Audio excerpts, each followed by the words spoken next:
Hello दोस्तों, कैसे हैं आप लोग। स्वागत है आपका मेरे नई वीडियो में।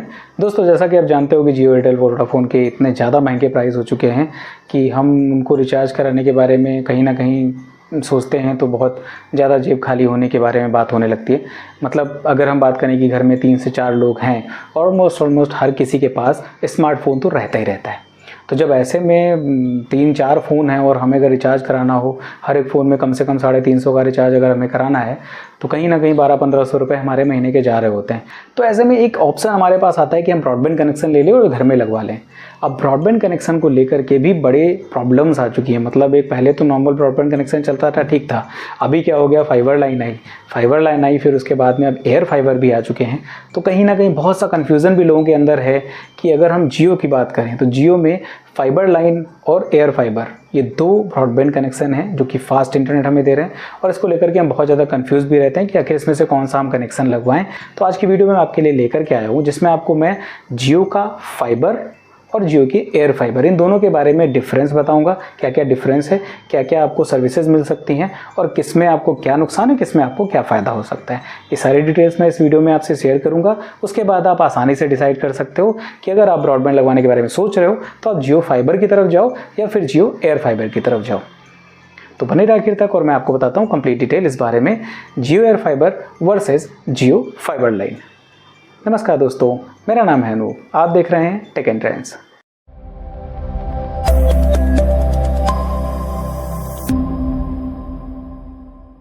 तो देखिए दोस्तों, सबसे पहली तो बात यहाँ पर ये है कि मैं आपको डिफरेंस बता देता हूँ कि एयर फाइबर और फाइबर लाइन में एक्चुअल में डिफरेंस क्या है।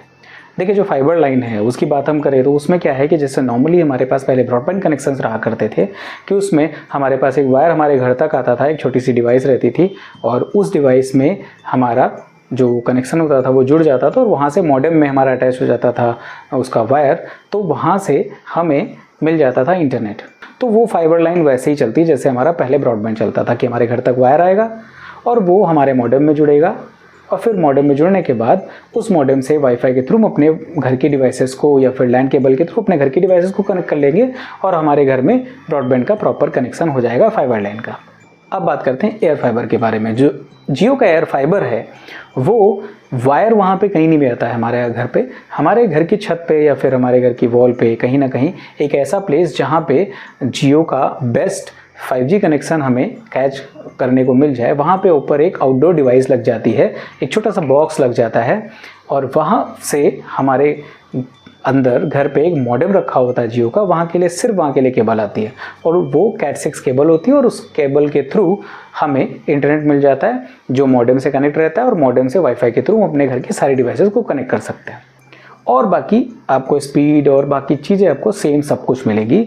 जितना भी आपको अच्छी स्पीड और कनेक्टिविटी आपकी फाइबर लाइन में रहती है उतनी अच्छी आपको एयर फाइबर में मिल जाएगी। अब बात करते हैं इंस्टॉलेशन को लेकर के कि आखिर इंस्टॉलेशन में क्या फ़र्क होता है। तो इंस्टॉलेशन की अगर हम बात करें तो ऑलमोस्ट दोनों में सेम चार्जेस इंस्टॉलेशन के रहते हैं। लगभग 1000 रुपये का इंस्टॉलेशन चार्ज आपको देना होता है। अगर हम एयर फाइबर की बात करें तो 1000 रुपये के आसपास आपको इंस्टॉलेशन देना होता है। लेकिन अगर आप एक साथ उनका कोई भी प्लान 3 या 6 महीने के लिए ले लेते हो, मतलब अगर हम बात करें कि उनका जो बेस प्लान चलता है 599 का, अगर आप उसको 6 महीने के लिए ले रहे हो तो आपका इंस्टॉलेशन फ्री हो जाता है।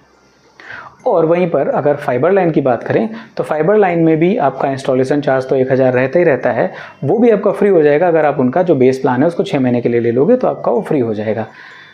अब फाइबर लाइन में आपके 2 लाइन रहती हैं, 2 चीज़ें रहती हैं, प्रीपेड और एक पोस्टपेड। अगर आप पोस्टपेड ले रहे हो तो उसमें आपको इंस्टॉलेशन और बाकी सारी चीज़ें सब कुछ फ्री हो जाएगा। लेकिन अगर प्रीपेड आप ले रहे हो तो वहाँ पे आपको मॉडेम का जो है लगभग आपको 1500 रुपये एक्स्ट्रा देना पड़ता है, जिसमें मॉडेम और राउटर के चार्जेस वो लेते हैं। और जब कभी भी आप अपने कनेक्शन को डिसकंटिन्यू कराओगे तो फिर वो 1500 रुपये आपको वापस मिल जाते हैं। अब बात करते हैं प्लान के बारे में कि कौन सा सबसे सस्ता प्लान होता है। तो अगर फाइबर लाइन की बात करें तो उसमें आपको 399 का प्लान मिल जाएगा, जिसमें 30 Mbps की स्पीड के साथ में आपको ऑलमोस्ट अनलिमिटेड डेटा मिल जाता है। मतलब आपको 3000 GB के आसपास डेटा मिलता है जो कि ऑलमोस्ट अनलिमिटेड ही है। और इसमें आपको कोई भी OTT नहीं मिलता है, कोई भी एक भी OTT आपको प्लान नहीं मिलेगा। वहीं अगर एयर फाइबर की बात करें तो आपको जो मिनिमम पैकेज है वो 599 का ही पड़ेगा, जिसमें आपको मैंडेटरी है कि वही आपको लेना, जिसमें आपको 12 से 13 OTT प्लेटफॉर्म भी मिल जाते हैं जो कि फ्री रहते हैं और वो भी 30 Mbps की स्पीड से ही रहता है। लेकिन वहाँ पे आपको 1000 GB डेटा मिलेगा। और ये जो 1000 GB डेटा है ये 1 महीने के लिए रहता है। फिर उसके बाद अगर ये कभी ख़त्म हो गया, हालांकि 1000 GB इनफ होता है, बहुत ज़्यादा कम नहीं है, आप यूज़ करना चाहो आराम से 3-4 डिवाइसेज हैं जो यूट्यूब यूज़ करती हैं तो आराम से यूज़ कर सकते हो। लेकिन अगर कभी ख़त्म हो गया वो, तो आपको फिर टॉपअप का भी ऑप्शन मिल जाता है। मतलब 101 रुपये का अगर टॉपअप कराते हो तो आपको 100 GB डेटा मिल जाएगा।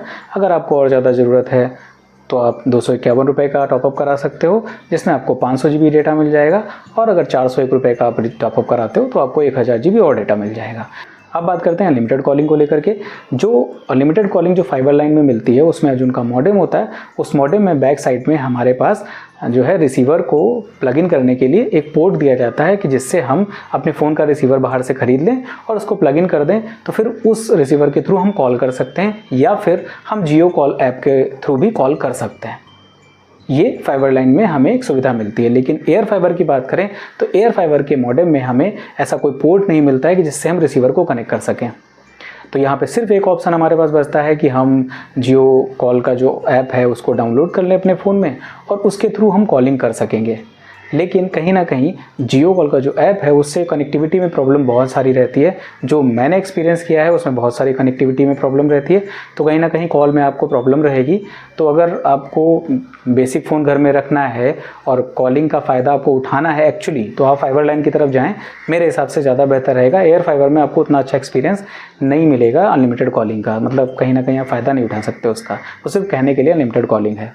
अगर स्पीड और कनेक्टिविटी की बात करें तो ऑलमोस्ट सेम स्पीड रहती है, सेम कनेक्टिविटी रहती है। कहीं पर भी फॉल डाउन आपको नहीं मिलेगा, चाहे ख़राब मौसम हो या कुछ भी हो।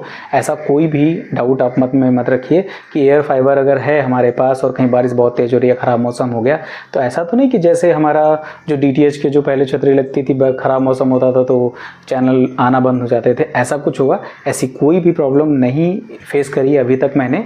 हमारे एरिया में बारिश भी अच्छी खासी हो रही है और इस समय चूँकि सितंबर चल रहा है, अगर सितंबर में बारिश भी ठीक ठाक होती है तो इस मौसम में अभी तक ऐसा कोई प्रॉब्लम मैंने फेस नहीं करी है। और मेरे घर में दोनों लगे हुए हैं, मतलब वायर्ड भी लगा हुआ है फाइबर लाइन और एयर फाइबर भी लगा हुआ है, तो दोनों में लगभग सेम कनेक्टिविटी रही है और सेम स्पीड रहती है, उसमें कहीं ज़्यादा प्रॉब्लम नहीं आती है। वो तो आप इसको लेकर के बिल्कुल भी आप डाउट में मत रहिए कि एयर फाइबर लगाने से कहीं ना कहीं मौसम ख़राब होगा तो कनेक्टिविटी में प्रॉब्लम आएगी, तो कनेक्टिविटी में कोई प्रॉब्लम नहीं आने वाली।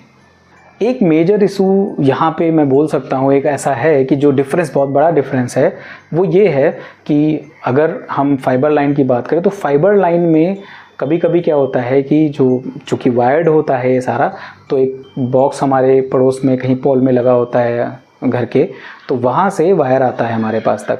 अब वो जो बॉक्स लगा हुआ है जहाँ से हमारे पास तक वायर आया हुआ है वो भी कहीं ना कहीं वायर के थ्रू ही चलता है। अब वायर जो फैले हुए हैं तो कभी कहीं अगर कोई बड़ी गाड़ी निकल गई या कभी तूफान आ गया या कभी पेड़ गिर गया, ऐसा कुछ हुआ, तो अगर वो जो वायर जो ऊपर जो चल रहे हैं वो कहीं टूट जाते हैं तो वहाँ पे हमारे साथ एक प्रॉब्लम ये आ जाती है कि हम उसके लिए कंप्लेन अगर करेंगे तो एग्जीक्यूटिव आएगा, लगभग 24 से 48 घंटे लग जाते हैं, मैक्सिमम 48 घंटे लगते हैं, उससे ज़्यादा कभी नहीं लगेंगे।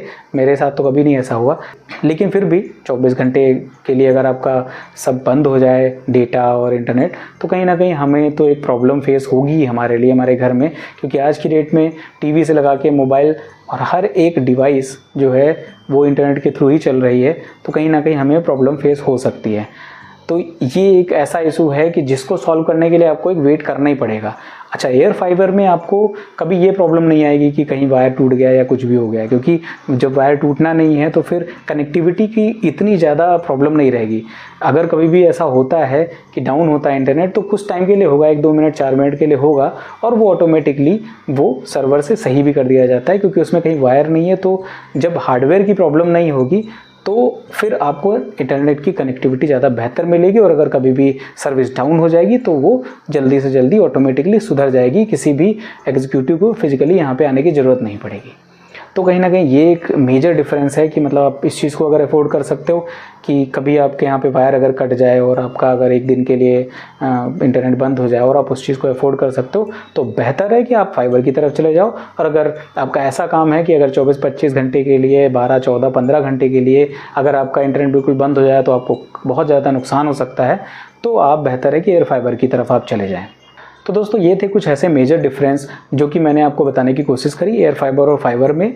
कि जियो का एयर फाइबर लगाने में और जियो के फाइबर लाइन लगाने में क्या क्या डिफरेंसेस हो सकते हैं, क्या क्या चेंजेस हो सकते हैं, कैसे जो है कौन सी चीज़ बेहतर है, किसमें क्या नुकसान हो सकता है, ये सब कुछ मैंने आपको बताया।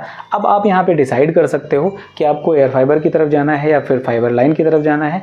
आप कमेंट करके ज़रूर बताइए कि आप जियो एयर फाइबर की तरफ जाना चाह रहे हैं या फिर फाइबर लाइन आपके लिए बेस्ट लग रही है, इसमें से कौन सी कनेक्टिविटी आपके लिए बेहतर रहेगी, या फिर अगर आप जियो एयर फाइबर या फाइबर के यूज़र हो तो आपके घर में कौन सा ब्रॉडबैंड लगा हुआ है, जियो का एयर फाइबर या फिर जियो की फाइबर लाइन। अगर आपको वीडियो पसंद आई है तो प्लीज़ से लाइक ज़रूर कर दीजिए, अपने दोस्तों तक भी शेयर कर दीजिए, ताकि अगर कोई कंफ्यूज हो इस चीज़ में कि वो एयर फाइबर और फाइबर लाइन में क्या चूज़ करे तो वो भी डिसाइड कर सके आराम से। और अगर अभी तक आपने मेरे चैनल को सब्सक्राइब नहीं किया तो प्लीज़ से सब्सक्राइब जरूर कर लीजिए, क्योंकि इसी तरीके की अच्छी वीडियोज़ मैं आपके लिए लेके आता रहता हूँ। फिलहाल के लिए इस वीडियो में इतना ही, मिलते किसी दूसरी वीडियो में किसी अच्छे से टेक और ट्रेंडिंग टॉपिक के साथ। तब तक के लिए नमस्कार।